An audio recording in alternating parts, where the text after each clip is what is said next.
Mercubuana Yogyakarta, NIM 1908 10215. Pada sore hari ini saya mau mewawancarai Mbak Mia. Nah, beliau ini merupakan seorang manajer di Bimbel Esa Prima dan juga merupakan entrepreneur wanita. Beliau juga bekerja di Dinas Pariwisata. Nah, sekarang saya mau memberikan beberapa pertanyaan buat Mbak Mia. Yang pertama, gimana sih strategi Mbak Mia mengawali karir? Ya, kalau mengawali karir, strategi saya cuma ada 3. Yang pertama adalah relasi, yang kedua adalah tidak mudah patah semangat, yang ketiga adalah memanfaatkan waktu dengan baik. 3. Terus proses pembelajaran apa saja yang Mbak Mia udah lalui buat karir Mbak Mia? Kalau pembelajaran yang sudah saya dapat, apa yang sudah saya lalui? Yang sudah dilalui? Yang sudah saya lalui. Kalau yang sudah saya lalui banyak ya, tapi spesifiknya yang kayak apa dong Mbak? Kayak pengalaman Mbak Mia di pas jatuh bangunnya karir Mbak Mia gitu. Kalau jatuh bangun, kebetulan saya saat ini usianya baru 25 tahun, jadi mungkin belum banyak mengalami jatuh. Nah, jadi kalau saya sendiri dari awal itu mulai SMA itu sudah membangun mindset saya ketika hidup itu harus balance antara bekerja, beribadah, dan istirahat. Bekerja, beribadah, istirahat. Maksudnya gimana? Ketika kita wayahe kerja, yo kerja. Wayahe sholat, ibadah, yo ibadah. Wayahe istirahat, yo istirahat. Jangan sampai kita mempunyai pola hidup yang berat sebelah, ibaratnya kayak gitu. Dan itu selama ini yang saya dapatkan dan meminimalisir kegagalan saya. Jadi kalau tanya pengalaman atau jatuh bangun yang saya lalui, saya belum banyak mengalami jatuh. Jadi saya belum bisa jawab itu ya Mbak ya. Strategi Mbak Mia ngembangin karir Mbak Mia gimana sih? Kayak all shop, terus Mbak Mia mungkin kreativitasnya untuk men-share dengan Mbak Mia gitu. Jadi ini di bidang all shop ya? Iya, di bidang all shop. Kalau sebagai wanita pasti kita kalau ada jiwa entrepreneur itu pasti ketika ada waktu luang tuh mau nyari-nyari kegiatan gitu ya Mbak ya. Jadi kalau saya strateginya itu pertama ada di strategi yang pertama tadi, yaitu relasi.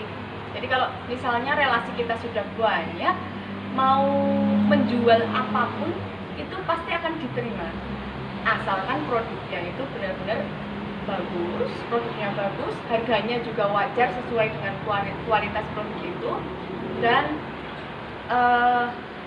worth it to buy. Jadi kayak aku nggak bakal nyesel nih kalau mau beli ini. Jadi kalau strategi saya di bidang entrepreneurship ya itu tadi, menyesuaikan pasar, kemudian menyesuaikan kebutuhan di masa itu. Terus hari itu kan ada banyak konfliknya gitu ya. Nah, Mbak Mia seberapa sering sih mengalami konflik? Misalnya di Dinas Pariwisata itu kan kantor ya. Mungkin ada rekan kerja atau kerjaan yang numpuk tapi nggak bisa ke-handle gitu. Iya, kalau di Dinas Pariwisata sendiri kami pekerjaannya kan lebih banyak ke event atau kegiatan-kegiatan seperti syuting film, kemudian namanya coloran, kayak gitu kayak event-event yang diselenggarakan oleh dinas itu. Kalau konflik sendiri sering terjadi ketika ada satu karyawan yang berangkatnya itu basic gitu. Dan di event itu kan kita harus on time, misalnya jam 5. Tapi ada juga yang berangkatnya telat. Nah, konflik itu akan terjadi ketika ada yang satu itu mempunyai rasa handar beni, hangrung kepi gitu ya. Dia merasa memiliki sebuah dinas atau kesatuan itu. Tapi yang satu enggak, itu konflik itu akan terjadi. Seperti ibaratnya aku wis mangkat isu-isu ini sing kare mangkat awan suara itu juga. Selain itu juga dalam kegiatan perkantoran sehari-hari, misalnya ada satu karyawan yang mungkin dia itu tidak mau berkembang, mengikuti zaman. Sebenarnya kalau sekarang kan semuanya serba online ya.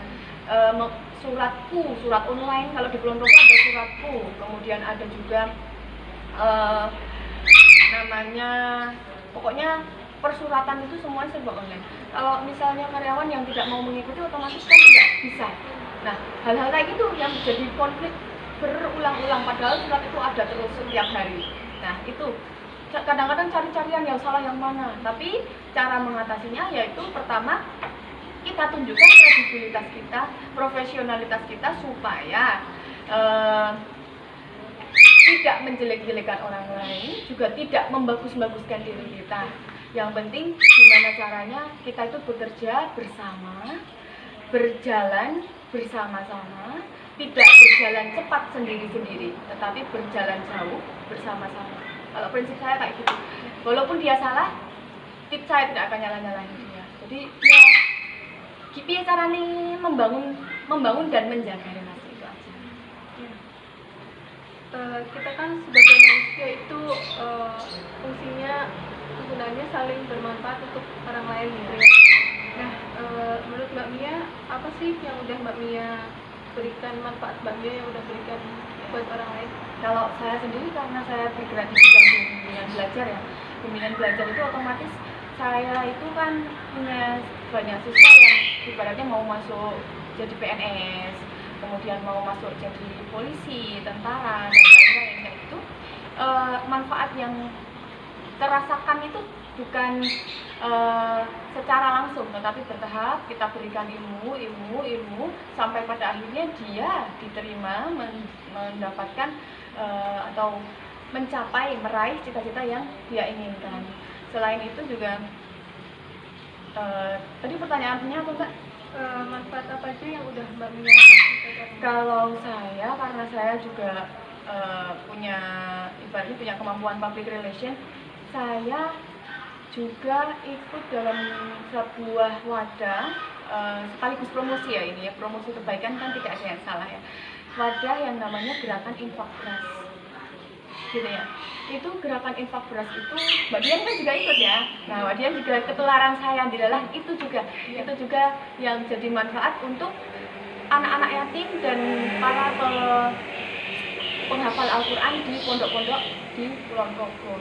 Jadi GIB itu dia ada di Kulon Progo, ada di Jogja, pokoknya ada tersebar di seluruh Indonesia, termasuk di Kulon Progo ini.